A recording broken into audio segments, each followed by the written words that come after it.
Buenos días. Sean todos cordialmente bienvenidos.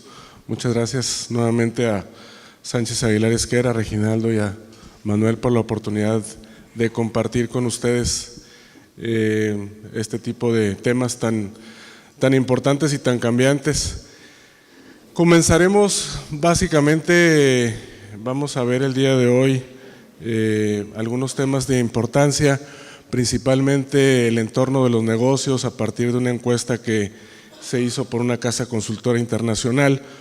Vamos a ver también la parte relacionada con el panorama internacional, el tema de los mercados en nuestro país, cómo ha evolucionado el tema de las entradas y salidas de capital a partir de la presente administración, la parte de las perspectivas del año de 2019 y por último las conclusiones.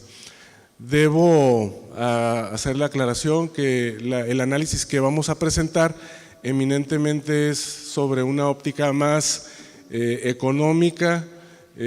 Vamos a tratar de no mezclar la parte política, aunque en este periodo de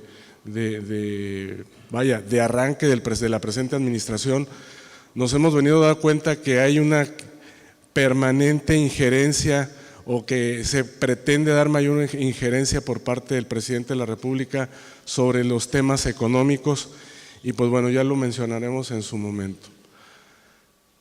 Primeramente vamos a ver que en esta encuesta que se hizo se le preguntó a las 50 empresas más importantes de nuestro país acerca de la evolución de los negocios en México.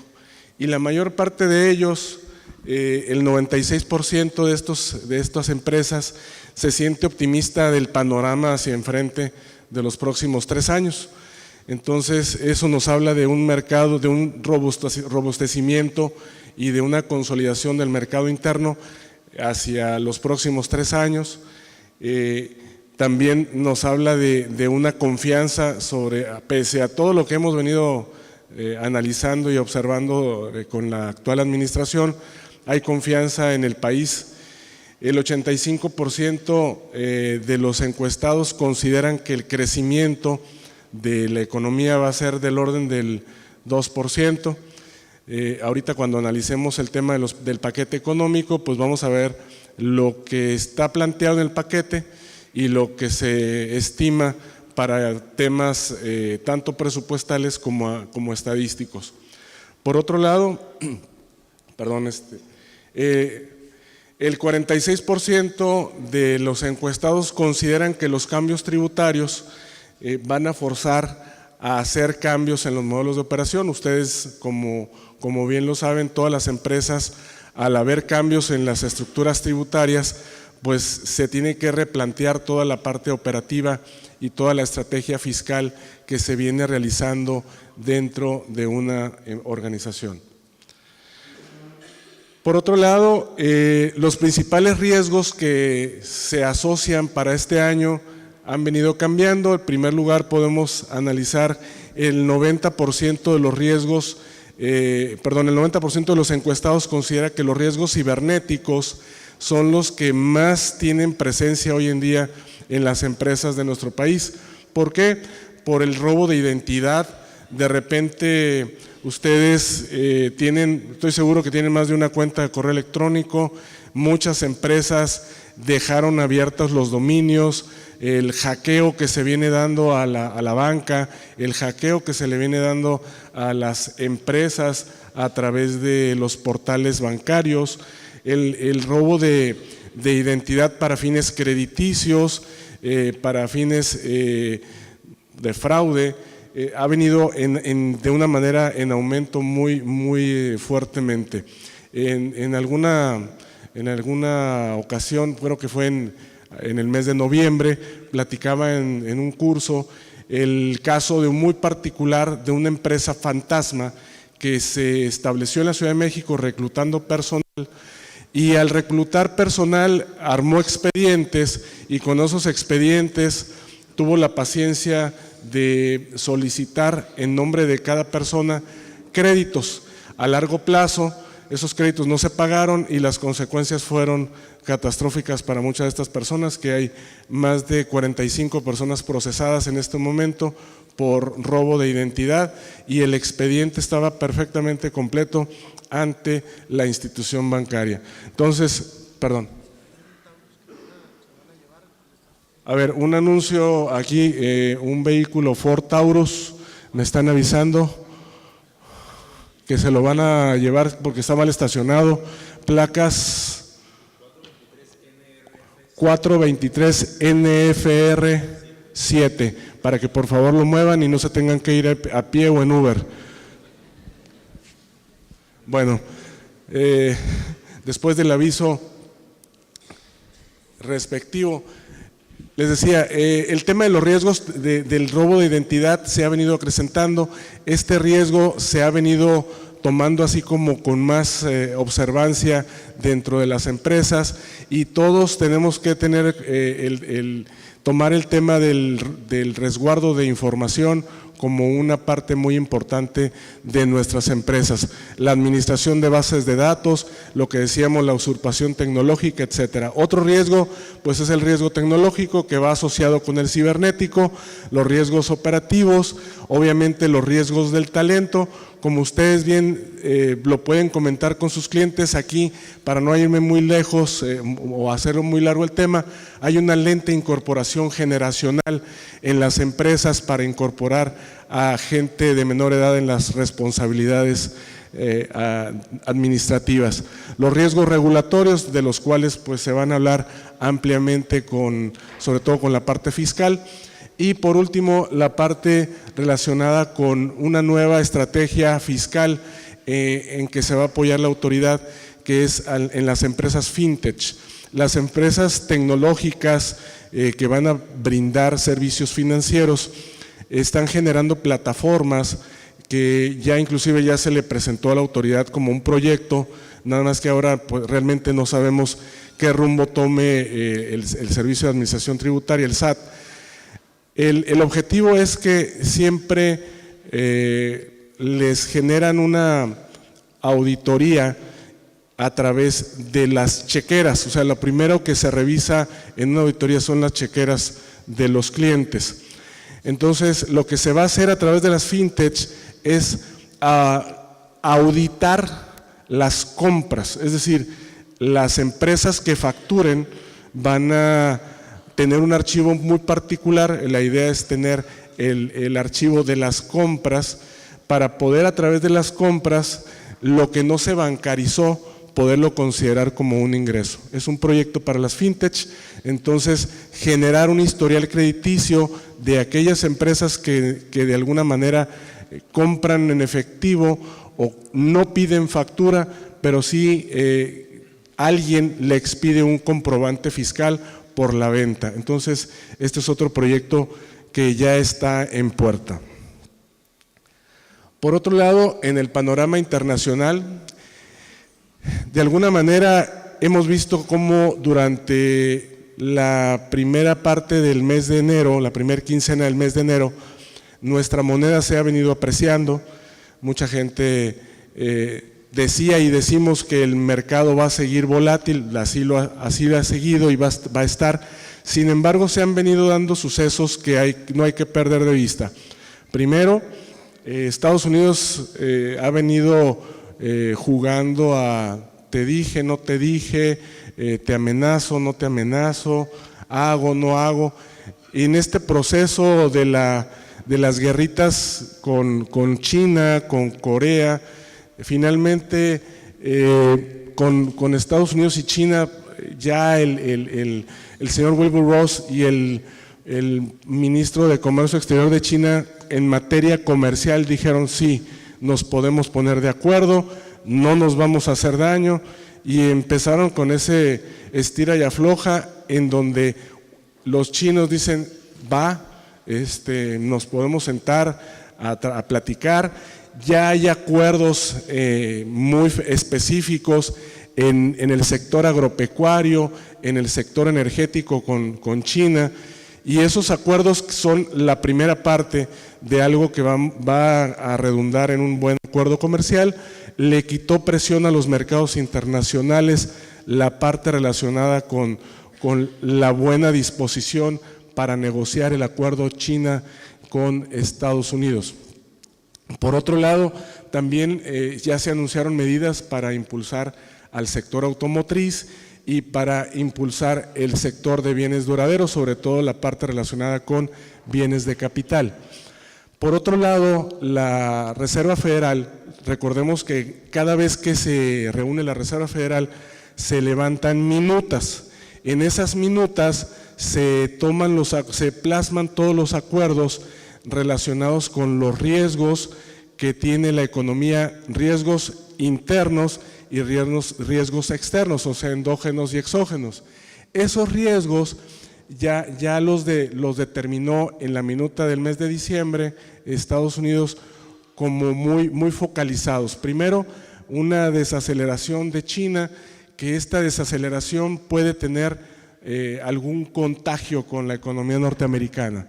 Por otro lado, la política fiscal que el año pasado puso en marcha Estados Unidos ha venido disminuyendo sus efectos en la economía norteamericana. Recordemos que Estados Unidos le pidió, casi obligó a muchas de sus empresas a quedarse, a operar dentro de Estados Unidos y a disminuir operaciones en plantas o en ciertos lugares de América Latina. Por otro lado, el presidente de la Reserva Federal, Jerome Powell, también dijo: vamos a tener paciencia para poder observar lo que ocurra en los mercados internacionales y a partir de que consideremos importante subir las tasas, las vamos a volver a subir. Mientras tanto, vamos a ser un observador de lo que ocurra en el mundo.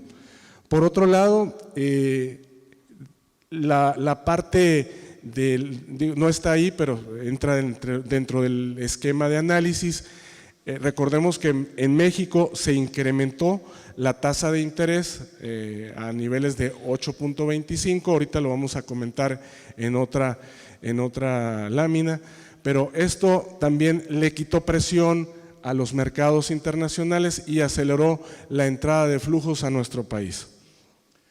Por otro lado, también es importante que mencionemos, en el último mes el peso mexicano ha cotizado entre los 18.92, 18.93 hasta los 19.50, digamos que va a seguir en ese rango por los próximos días. Rápidamente, en un vistazo a las monedas de América Latina, el real brasileño anda sobre los 3.68, 3.75, el peso argentino en 37, el peso chileno cayó un 11%, no se ha terminado de recuperar, y lo que comentaba hace un momento de los flujos de inversión extranjera, que ahorita vamos a revisar los números, se han venido acrecentando después de que se aprobó el paquete económico. Por último, y lo que decía hace un momento Reginaldo, el tema de Pemex, muy en particular, hay que subrayarlo. La calificación de deuda de Pemex va a sufrir cambios, la calificación del riesgo país va a sufrir cambios, porque todavía no es tangible lo que el presidente nos está diciendo, de que nos estamos ahorrando muchos millones de pesos, de que la corrupción va a disminuir. El tema es que sigue habiendo fugas y vamos a ver en dónde terminan los resultados financieros, sobre todo de una paraestatal tan importante como lo es Petróleos Mexicanos. El paquete económico de 2019, como ya bien también decía Reginaldo, se presentó el 15 de diciembre del año pasado. Básicamente pues incluye la iniciativa de la Ley de Ingresos de la Federación, el presupuesto de egresos y los criterios generales de política económica. No propone nuevos impuestos, no propone aumentos a los existentes, sino adecuaciones a las normas actuales. Y de las adecuaciones, pues vamos a hablar toda la mañana, que si es un beneficio fiscal la reducción del 8%, que si es el 20% o es una tercera parte del ISR, lo vamos a ir revisando durante el avance de la mañana, pero La realidad de las cosas es que, si bien es cierto que no se plantean nuevos impuestos, sí nos enredaron todo el panorama, sobre todo para la operación práctica de las empresas en relación a: ¿tengo derecho al beneficio fiscal, al crédito fiscal del 8? Sí, solo sí, me anoto en el padrón del SAT y cumplo con estos requisitos. Nos lo han vendido como que es el 20% del ISR, pero no es el 20% del ISR, es una tercera parte del ISR al que yo voy a tener derecho si cumplo con ciertos requisitos. Pero bueno, de eso hablaremos durante toda la mañana. Y también lo que se decía de que se van a presentar otras iniciativas que se van a ir adecuando y presentando en el Congreso sobre temas que realmente el Ejecutivo principalmente tenga interés en comentarlas y en cumplirlas. Se estima que el crecimiento real del Producto Interno Bruto sea para fines de este año entre el 1,5 y el 2%. Para fines presupuestales, 2%, que es la discusión del presidente con una institución bancaria, que le dijo que el 1% y dijo: no, yo tengo mi información y es el 2%, y casi creo que hubo un reto ahí del presidente hacia la institución. La realidad de las cosas es que son cifras estimadas y conforme vayamos avanzando van a seguir sufriendo adecuaciones. Presupuestalmente el 2, y entre el 1,5 y el 2 es lo que estamos pensando en que va a crecer la economía del país. La inflación estimamos que cierre sobre los 3,4%. El precio del petróleo, según el paquete económico ya autorizado, está proyectado en $55. También tenemos un promedio en la tasa de interés del 8,3%, ya son cifras que prácticamente se alcanzaron y que ahorita vamos a terminar de revisar. Por otro lado, el tipo de cambio, el gobierno lo estima en 20 pesos por dólar y un superávit primario en el balance del 1% del Producto Interno Bruto.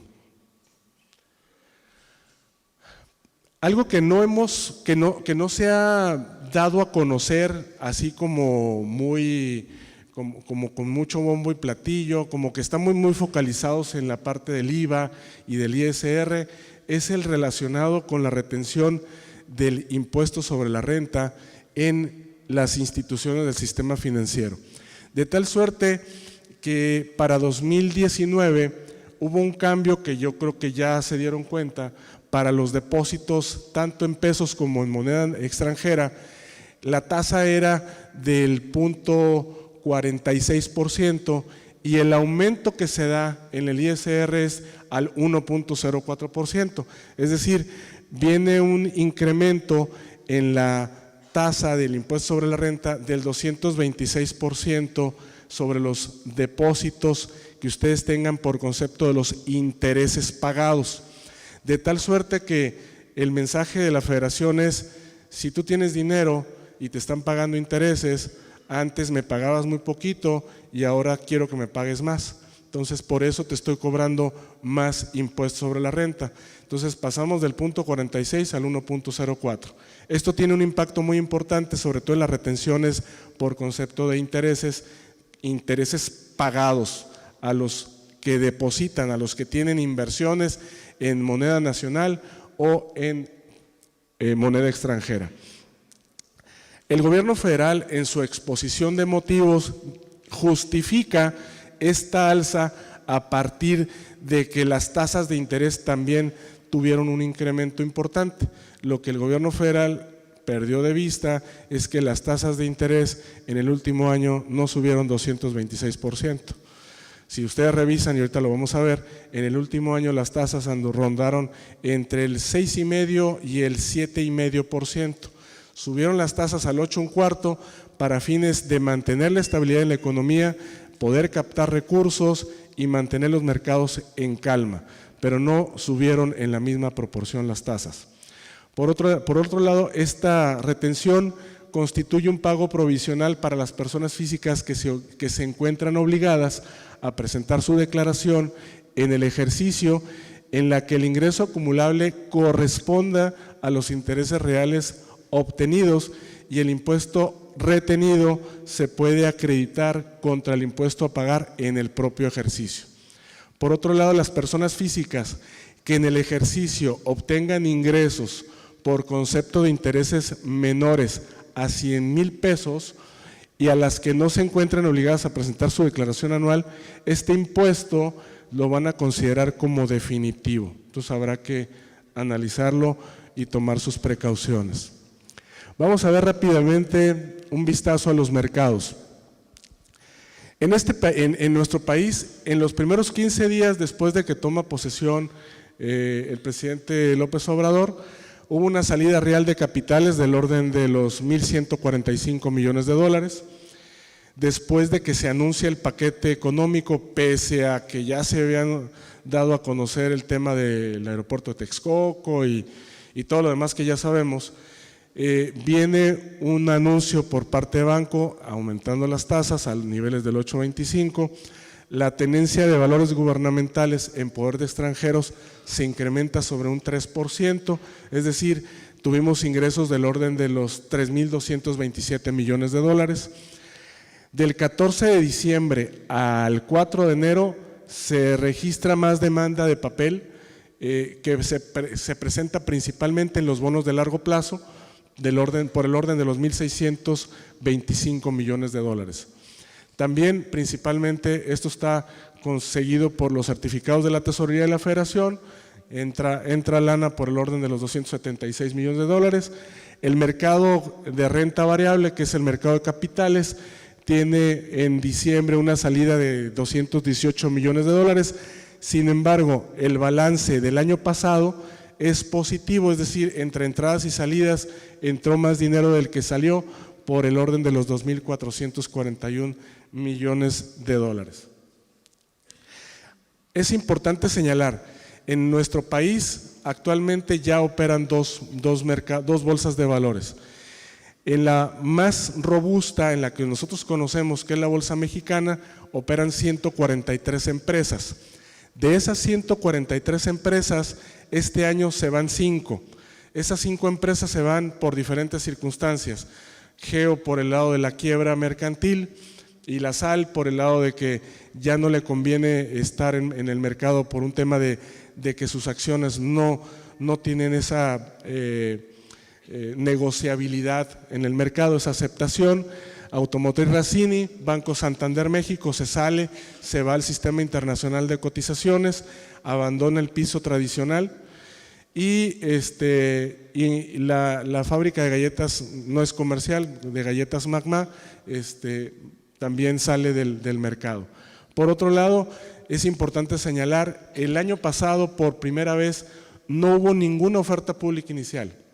Es decir, no hubo ninguna empresa que fuera a levantar recursos para capitalizarse, derivado de que nunca se vieron las condiciones propicias para colocar nuevas acciones.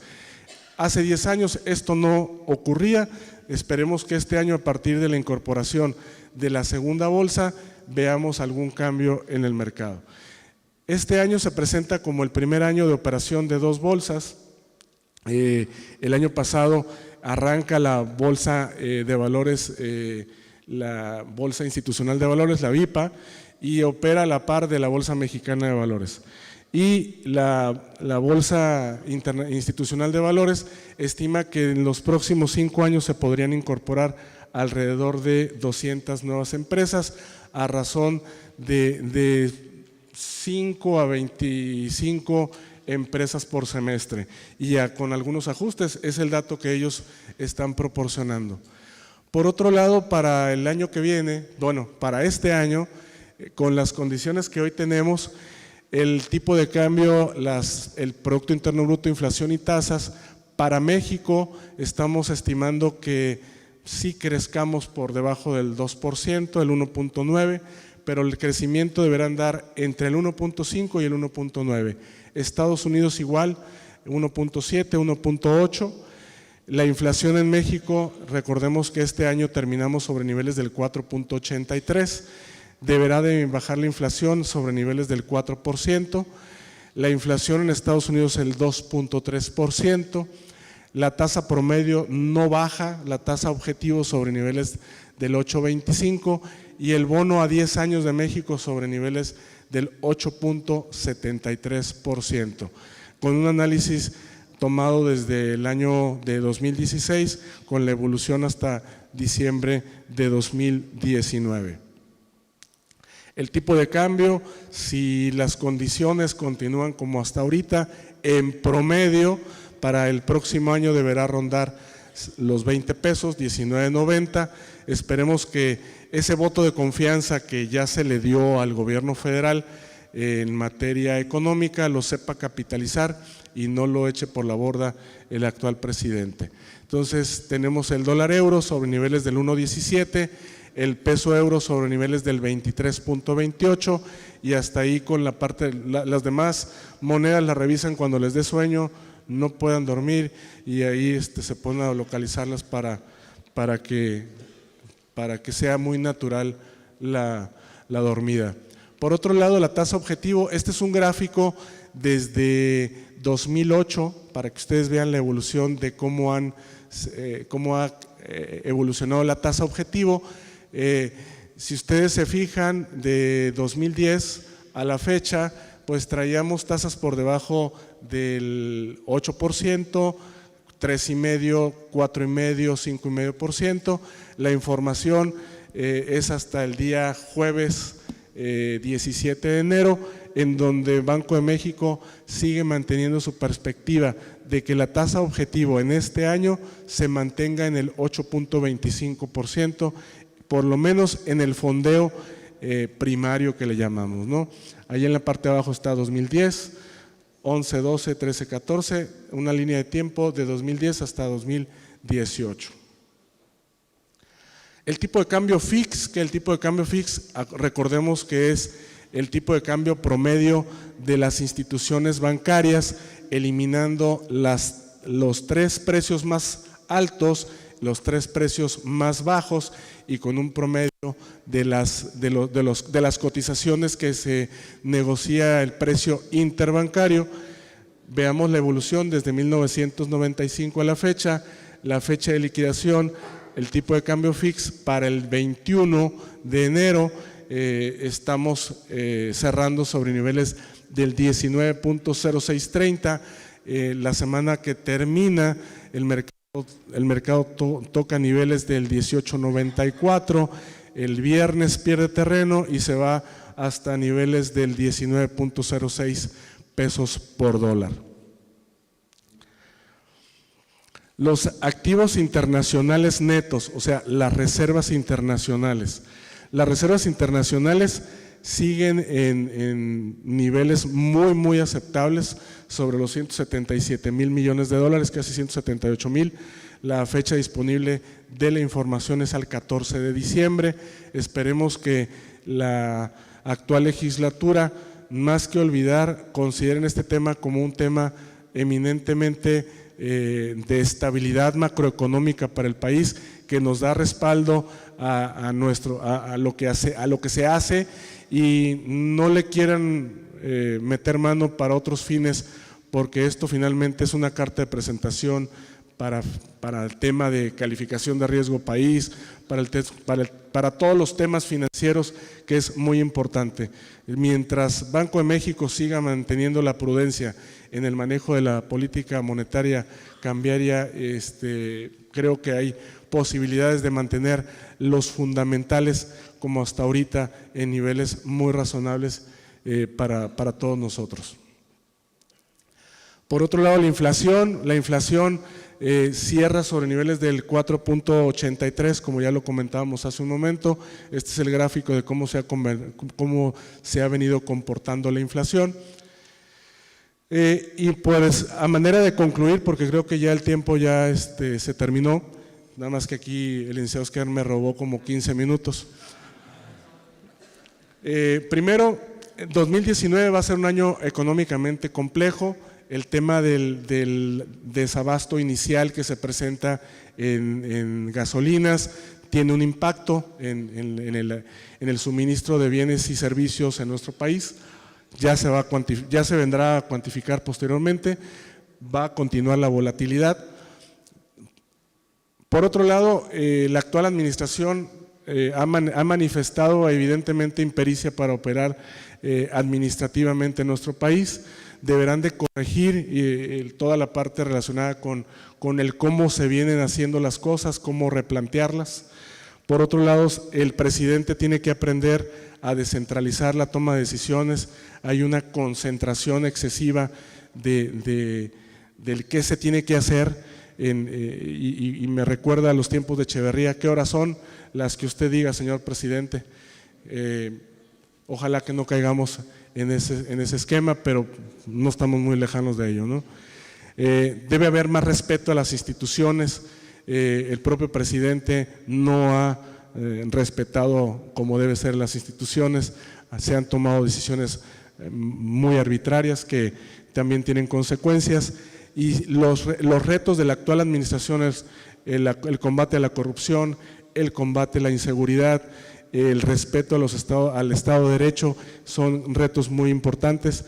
Y por otro lado, utilizar mejor el voto de confianza de la comunidad de inversionistas y de la población en general. Ya se acabó la campaña, que se pongan a hacer las cosas más en serio y que tomen el papel verdaderamente de gobierno, no de políticos que están haciendo campaña. Bueno, por mi parte muchas gracias, es todo. Y